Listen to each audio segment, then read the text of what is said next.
जय श्री राम। जय श्री बागेश्वर बालाजी सरकार की जय। मैं मीनाक्षी आप लोगों का स्वागत करती हूँ। श्री बागेश्वर बालाजी सरकार का दर्शन करने का बहुत दिनों से इच्छा थी और आज वो पूरा होने जा रहा है।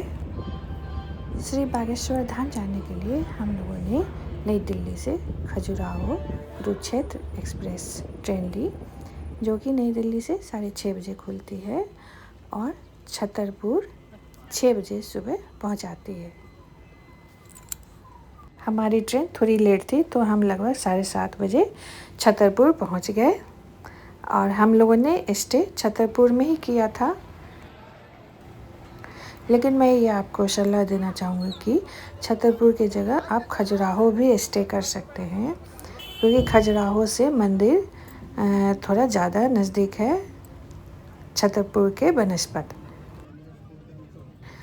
और मंदिर के आसपास भी हमने कुछ होटल देखे और अभी बहुत कुछ बन भी रहा है, शायद 1-2 साल में वो वहाँ भी रहने की अच्छी व्यवस्था मिलेगी।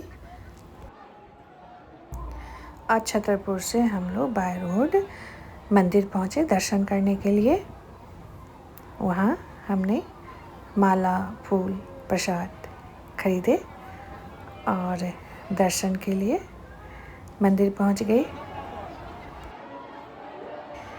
दिन का दूसरा दर्शन दोपहर के 2 बजे से शुरू होता है, तो हम लोग लगभग 2 बजे से पहले वहाँ पहुँच गए और थोड़ा दर्शन में अभी लेट था तो काफ़ी भीड़ जमा हो गई थी और शनिवार का भी दिन था तो भीड़ काफ़ी था और हम लोग भी लाइन में लग गए दर्शन करने के लिए।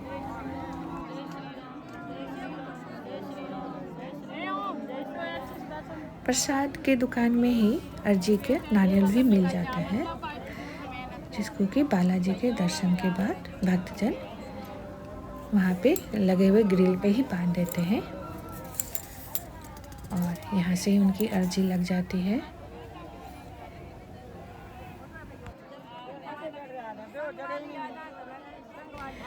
और हम लोग भी प्रभु श्री राम का नाम लेते हुए और हनुमान चालीसा पढ़ते हुए धीरे धीरे दर्शन की लाइन में बढ़ते रहे।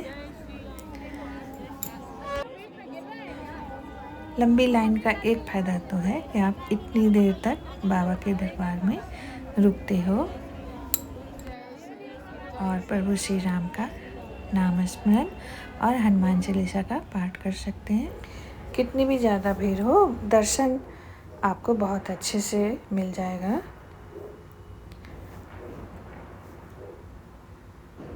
बालाजी के सामने एक सिंगल लाइन जाता है तो दर्शन में कोई दिक्कत नहीं होती, बहुत ही आराम से दर्शन हो जाता है। जय श्री बालाजी महाराज की जय। जय श्री राम।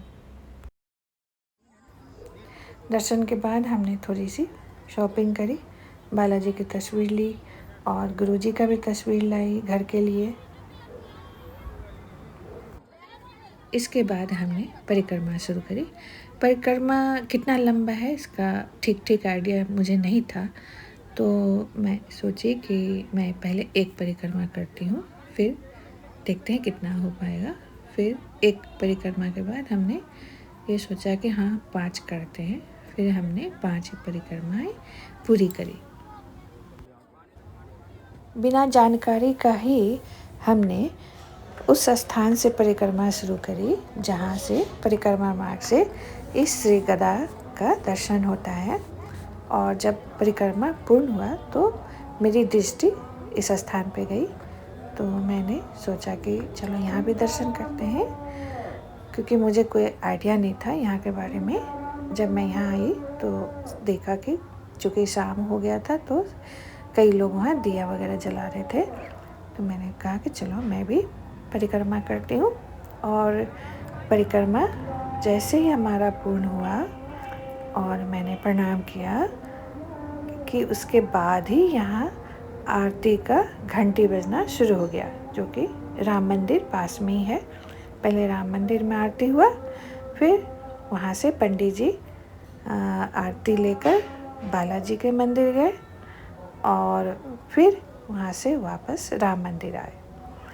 तो ये इस चीज़ की मुझे बिल्कुल जानकारी नहीं थी कि आरती देखने का यही सबसे उपयुक्त स्थान है और ये समय है आरती का। वो अचानक से मैंने क्यों इस स्थान से परिक्रमा शुरू करी मुझे नहीं पता, और परिक्रमा पूर्ण ठीक उसी समय हुआ जब आरती का समय हो गया और मैं यहाँ पहुँच गई आप रूपी बिना जाने कि आरती का समय है। और बहुत ही सुंदर आरती का दर्शन मुझे प्राप्त हुआ बालाजी की कृपा से। आप लोग भी आरती का आनंद लें।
इस प्रकार हमारा बालाजी का दर्शन, परिक्रमा और आरती दर्शन बहुत ही आनंदपूर्वक संपूर्ण हुआ।